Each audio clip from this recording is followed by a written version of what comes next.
July is here, and if you've been following this channel for a while, you know what that means. Yes, a new free-to-play top 10 characters in Marvel Strike Force list. Which characters are gaining value, which characters are losing value. If you're ready to find out, guys, you know what to do. Find that like button and let's go smash it. ValleyFlyin.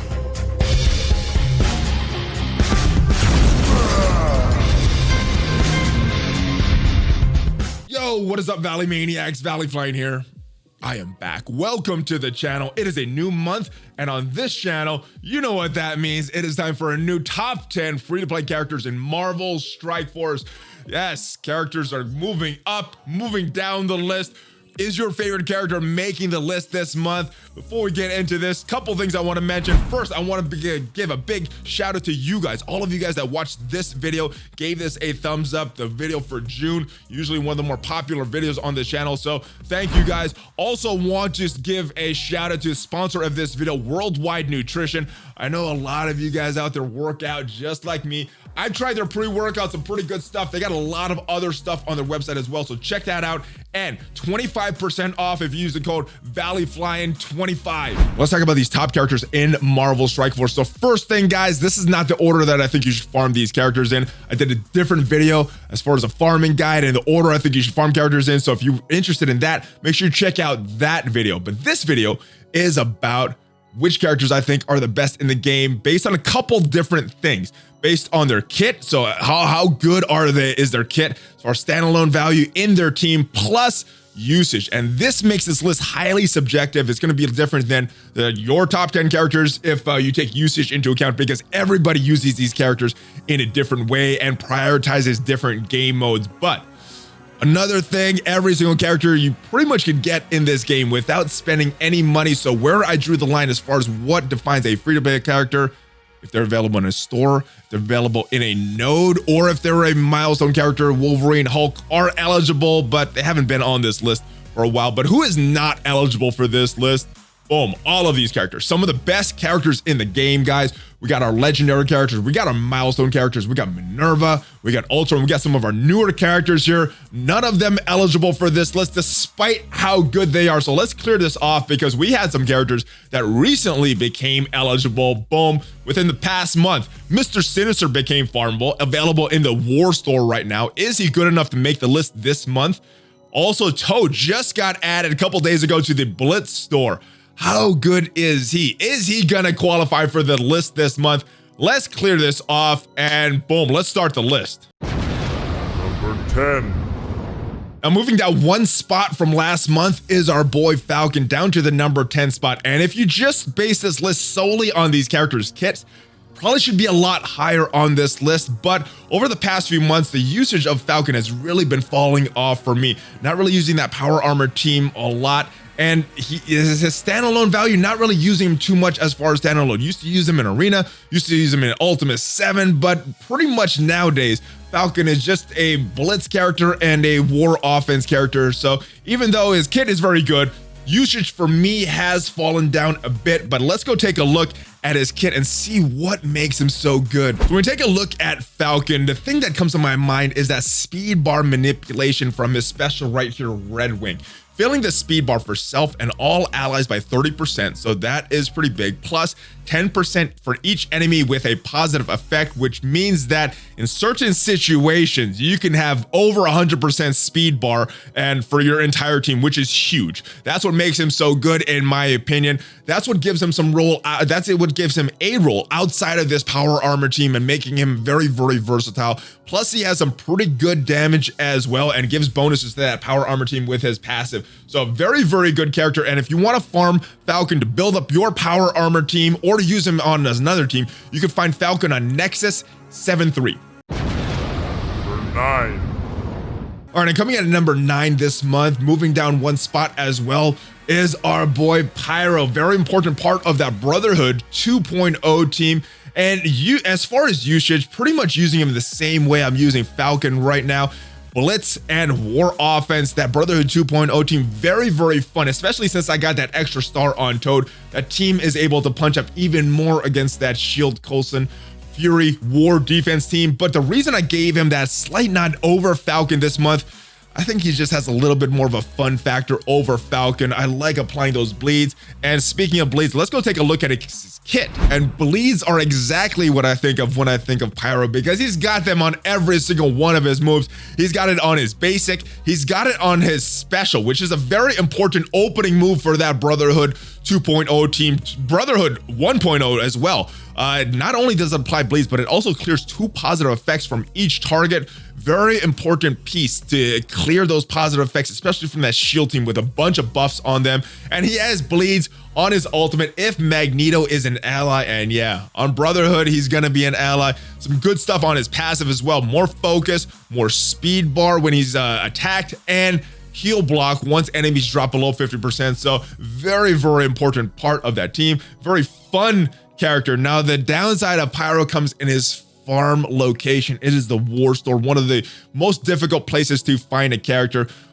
Bunch of characters in there, only 3 on rotation, so he might not pop up for you all the time, but he is there. And if you are building your Brotherhood 2.0 team or 1.0, he is a piece that you need. So make sure you get Pyro if you're building that Brotherhood team. Number 8. Vision is coming in at number 8 this month, and yes, the mighty just keep falling and falling, moving down 3 more spots this month for a character that has held that number 1 spot for so many months, guys. Why is he falling down? He's still a good character. Just there are many characters that are passing him by as far as their value and not really using him as much. He was an important part of that power armor team, plus had a lot of value outside of that team in arena, raids, but moved him off of that power armor team, moved Ironheart into that spot this past month. And right now he's kind of on a Technerva team. So that team does not get a lot of usage, pretty much a war offense team, maybe moving the war defense within the next few days. But Blitz is primarily where I'm getting my Vision usage out right now, but he does have a good kit like I talked about. So let's go take a look at his kit. And honestly, when I think of Vision, the thing that comes to my mind is that annoying dodge that he has, that he gets from his passive right here, that 20% dodge chance. But his kit, like I talked about, not very bad. It's a very good kit, actually. Dive Bomb is normally what you're going to be opening with. You're attacking the primary target, adjacent target, but the important part, applying ability block to the primary and 1 adjacent target. So very, very good opening move. It's a very good ultimate as well. AoE attack, decent damage. More importantly, clearing 2 positive effects off of each target. So very, very good. His basic's not bad either. It's a chain attack. Offense down, bleeds, pretty good stuff, and then you're getting defense up for tech allies on spawn, so helping with that survivability as well. And oh yeah, that dodge. Now, if you want to get Vision, he's kind of a Swiss Army knife, not really a doesn't really have a solid team that he needs to belong on, because you can work with him on Avengers or on some other tech team. But if you want to farm him and build him up, not an easy farm, kind of a later game farm. Mystic 3-9 is where you can farm Vision. 7. And coming in number 7, and this makes me so sad, guys, is Graviton, also falling down 3 spots. Now, this is another character. If you just base this list off of their kits, how good their kit is, and their value on their particular team, Graviton would be rated a lot higher. But that usage, Graviton has just fallen off. Aim has fallen off for me in particular, not really using them in any game mode except for War and Blitz. And even in War, not really using a full aim team, usually using an Aim-Tron hybrid type team. So falling off, but he still has a very, very strong kit. Let's go take a look at it. So yes, he did fall down 3 spots this month, but his kit, like I said, is very, very solid. One of the best in the game. I wish there was another spot that I could use him, make more use of it. Maybe it's on some kind of hybrid debuff team, but I'm using him currently on an aim team, and that is why he has fallen down. But his kit, very, very solid. His basic has the potential to be one of the most damaging basics in the game. You're attacking the primary target plus bonus attacking for damage based on the negative effects on the target, and on its aim team, a lot of negative effects all around. So yes, could be the most damaging basic in the game if the circumstances are correct. Normally, I'm opening with this big ultimate of his Singularity, big damaging move, and you're damaging per negative effect again. So kind of like this basic where you're stacking damage, can be huge damage, but is an opening turn stun possibility, which makes him so valuable. Not many characters in Marvel Strike Force have an opening turn stun Graviton is one with him. His special is very solid as well, applying slows, applying bleeds if Scientist Supreme is an ally, and this is a very, very strong passive. Enemy dropping below 50% health, increasing the duration of negative effects by +1 up to a maximum of 5. Solid kit. Any solid debuffing team, he would be a very, very big addition to it. And you can farm him again, and not a very easy farm. He is available in the war store. So this is probably a character that I would hold off on farming. But if you are serious about building your AIM team, this is a character that is required, in my opinion, on that AIM team. So AIM, go for him. Solid character. Number 6. Coming in at number 6 again this month is Ghost Rider. Very, very solid character. Usage is kind of going up for me right now. I still see him in Arena. I still see a lot of people using him in PvP. He is going to be a character that I'm going to take into Dark Dimension 3 in that city node. After I build up Symbiote, Spider-Man, and Carnage, this is the character that I'm working on. Very, very strong. Right now, though, pretty much like these other characters, mainly using this team in War and Blitz. But let's go take a look at his kit, guys. And another very solid kit for Ghost Rider. And if you're someone that managed to get lucky and pull some very good red stars for Ghost Rider, this is a character that really makes use of it with that insane damage that he does from his passive. His basic is good as well, attacking primary target, bleeds. His special, attacking the primary target, 2 bleeds, 2 turn, all adjacent targets as well, getting those 2 bleeds, cannot miss. This penance there is a big one, attacking primary target, 500% piercing damage, offense down, defense down, and this gains extra drain if he has charged. But this is what really makes him scary. This is a very good move. Not that any of this stuff is bad. This passive is what makes him scary, though.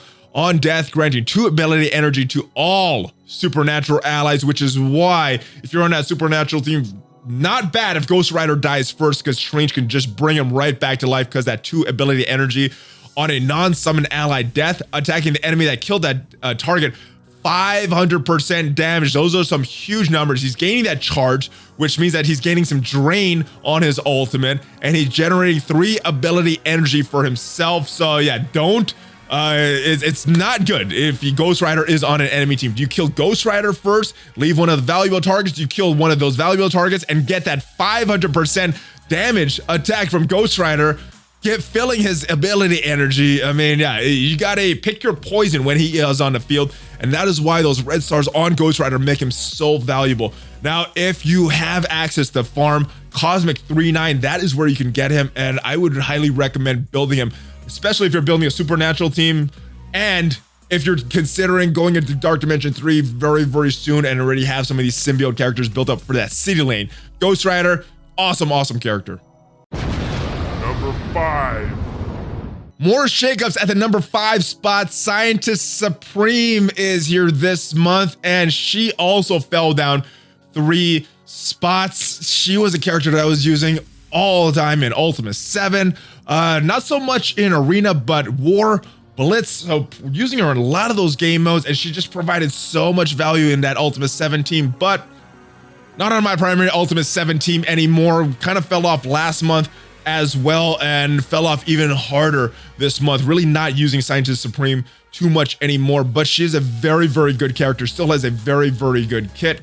Primer, just kind of like the rest of these characters. Blitz, War is where I'm using AIM and Aimtron. So let's go take a look at her kit and see why she's still on this list. So even though my usage of Scientist Supreme has fallen down a lot over the past couple months, still a very, very solid kit, primarily based on debuffs and flipping debuffs.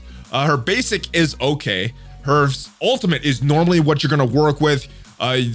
Little slight heal, not too crazy of a heal, but you're going to apply 2 to 3 random negative effects to all non-AIM allies and enemies. So debuffs all around except on that AIM team. Her special goes in conjunction perfectly. We're gonna flip those 4 negative effects to positive effects for all allies with that T4. Regeneration and a bunch of other stuffs as well. But what also makes her very scary, she has a 25% chance to revive an ally with 20% max health. Even higher for AIM allies, it goes up to 30%. But this is why when I was using her in Ultimate 7, if she would die, I would restart that entire node because she was so valuable to that team because of this revive. And if you're going up against a heavy debuff team, she is going to be a huge asset, especially with that revive that she provides. So very, very good character. I would recommend getting her. If building an AIM team or not, I still would recommend building up Scientist Supreme. And you can get her on Cosmic 2-9. Number 4. Big jump up to the number 4 spot this month for Carnage, moving up 3 spots, the biggest jump of any character. And why did he move up so much? Not mainly anything that he's done, it's some of these characters falling off, not really using them. And my usage of Carnage went up slightly. Primarily still a war character, primarily a blitz character, but also using those symbiote trio in raids a lot. And his passive is why I give him a big nod over Venom. Very, very solid character. He is a character that I'm building up right after Symbiote Spider-Man for Dark Dimension 3. So if I get to that city node within this month, he's going to get a lot more usage there. Also very good character for PvP, and is a character that allows you to unlock our legendary character. The legendary Shuri is unlocked with Carnage. Let's go take a look at his kit though, guys. And Carnage is another one of those characters that applies a lot of debuffs on the enemies. I guess that is the characters that I end up using a lot that I think are very, very valuable. I see a trend here, guys, but opening move right here, absolute Carnage. Big damage, 500% piercing, bleeds all around. Very, very good opening move.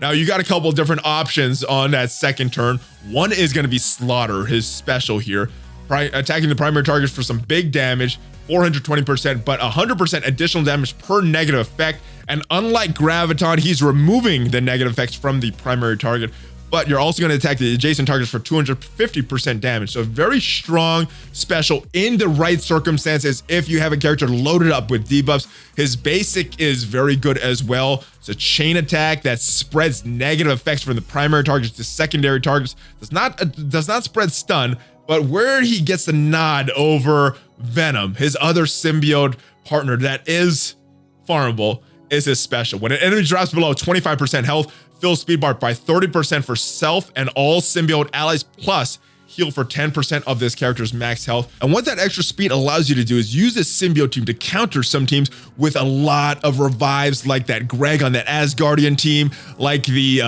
Hydra team, and they're just getting these symbiotes. They're getting a lot of speed every time these characters drop. And Carnage is available in that all-elusive war store, probably the hardest place to farm a character. A lot of great characters in there, and honestly, I don't know if he should be one of your first characters you go for in the war store. I think there's a lot of other characters you can make the argument to go for before Carnage, especially Sif. Sif is the number 1.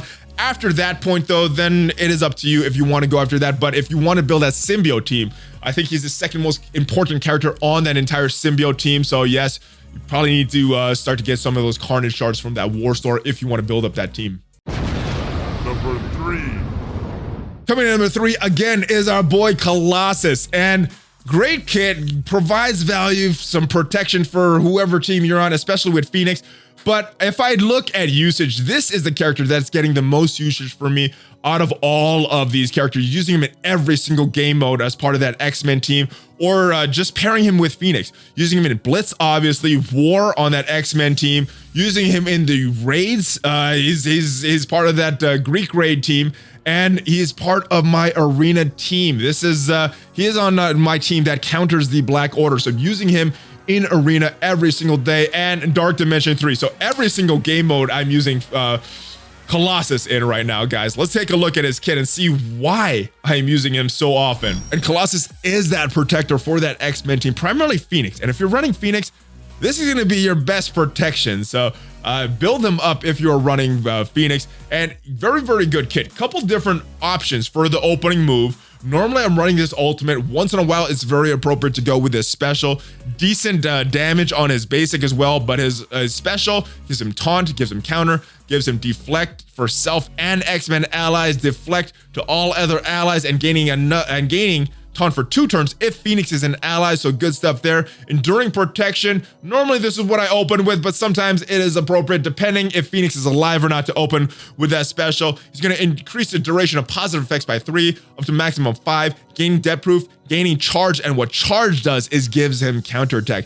A lot of great stuff on his passive right here. Defense up for 2 turns, defense up for all X-Men allies if Phoenix is an ally, so good stuff there. And what I really like about this kid, when an X-Men drops below 50% health, he's gaining another taunt. So this is an auto taunt, kind of like that shield security on that X-Men team, also gaining more health. X-Men allies are gaining more health, so protecting him in different ways, not just with his taunt. He's got that defense up, more health. So yes, very, very good source of protection. And if you are running that X-Men team, I think he is a requirement and he's available. Not an easy farm, harder farm, later game farm, but as soon as you can get to Hero 7-9, build up Colossus. Number 2. And the newcomer on this list comes in at number 2 this month, Mr. Sinister, making his debut on this list at the number 2 spot. Very, very solid kit, and his ability to clone any character on the enemy team makes him a very important character, and I think he's going to be a very important character for a long time because of that ability. Reason he slides down a little bit for me, I'm just not using him in all game modes right now. Pretty much a war defense character, blitz character, a very, very valuable addition to any PvP team that you're trying to build. And I know there's some people that are using him in arena. I see him in arena defense all the time. I know some people are using him in raids. I haven't had too much success with Mr. Sinister in raids, but lot of potential for usage for him and a very solid kit. Let's go take a look at it. And that cloning ability is pretty much Mr. Sinister, but the rest of his kit, very, very good as well. As you can see, it is a wall of text for a lot of his abilities, guys. His cloning abilities right here, though, on his ultimate. T4, very important on this ability because this stats, the abilities of the clone is going to scale based on this, and the ability and the stats of the clone is going to be based on Mr. Sinister stats. So more red stars, the more stuff you put into Mr. Sinister, the better the clone is going to be. And the rest of it is like a wall of text, like I said. Damage, 50% more damage per non-clone Marauder ally, and gaining assist from a random clone ally, gaining assist from a random Marauder ally. So lots of assists, a lot of damage, and he's not the one doing it. This special is a very good move as well. Heal block, removing it, gaining offense up. You're getting all of the positive effects from Mystique, and you're spreading it to all mutant or cloned allies, and then you're healing. So this is a very, very strong move, as if that clone thing wasn't enough. And then we go to his passive, where he's getting a lot of healing on turn, 15% of max health and plus 5% of max health per Marauder's ally. So once we get a full Marauders team, that is 35% healing every single turn. My goodness, this is a very strong character. Regeneration, Marauder allies turn, if the health is greater than 50%, redistribute 10% health from that character to this ally. So he is making sure he is surviving as well. They're gaining more focus, they're gaining more health, and they're gaining a lot more health on war defense. So very, very good character, important part of the meta, and I think he's going to be an important part of the meta on this Marauders team and as a standalone character for a long, long time. And he is in that dreaded war store, so very difficult character to farm. It is up to you what to do after Sif. Sinister is one option, Carnage is another option, Pyro is another option. I think those are the 3 options after Sif. Sinister, a good character though. So yes, if you're just looking for a good character, not a team, Sinister, probably the way to go. Number 1. And coming at number 1 again this month is a dynamic duo, Hela and Greg. Slight nod over Sinister. In some ways, I like Sinister's kit a little more. In certain circumstances, a much better standalone character, but I am using Hela in today's game a lot more. Many different game modes. Dark Dimension 3, she is set ready for that. Using on a war defense as well. Ultima 7, I still use her every now and then, either in a full Asgardian team or in a hybrid team. I see people using her in arena, not as much as Sinister, but I don't use either of these characters, so that was a wash for me. And obviously there are very good blitz characters as well on the respective teams. Let's go take a look at Hela and see why she is such a good character and getting so much usage for me this past month. And we cannot talk about Hela without talking about Greg, because that is kind of what makes her. She's gonna summon Greg on spawn, that undead Asgardian, and when he dies, she's summoning another one. So they're gonna keep coming back to life unless you kill Hela. Her ultimate, very, very good. Big AoE attack that's spreading 4 negative effects from the primary target to all secondary targets. Won't spread stun, but very, very strong move. Her special is not too bad either. Big damage, applying Disrupted for 2 turns, and Greg is assisting her. Her basic damage, flipping Death Proof and attacking the most injured enemy for 100% damage. So not that bad. Very, very good kit. And on her, and War Defense provides a lot of bonuses as well. And she has that Asgardian healing. Very, very solid kit, guys. Very solid character. Use provides a lot of value for that Asgardian team, and provides a lot of value outside of that Asgardian team as well. I know a lot of people are still using her as a primary character in Ultimate 7, but very, very good character. Not an early game farm, but an important farm, because she is the roadmap to 2 important legendary characters, or 3 actually. Phoenix, Black Bolt, and Ebony Maw, 3 of the best characters in the game, unlocked with Hela. So very, very important, and you could get her on Villain 7.6. All right, guys, so that is it. That is the list for this month. Let me know what you thought of it. Obviously, this is very subjective, and everybody's usage is going to be different. So I would like to see your list in the comments, guys. And if you like this video, make sure you subscribe, share this with all of your friends, guys. Smash on that like button, and yeah, join that notification squad. I will see you guys next time. Make sure you guys check me out on social media, Facebook, Twitter, Instagrams. Check out some of the links down below. Worldwide Nutrition. Make sure you use that code if you want 25% off, and give me a Hulk fist bump before you go. ValleyFlyin' out.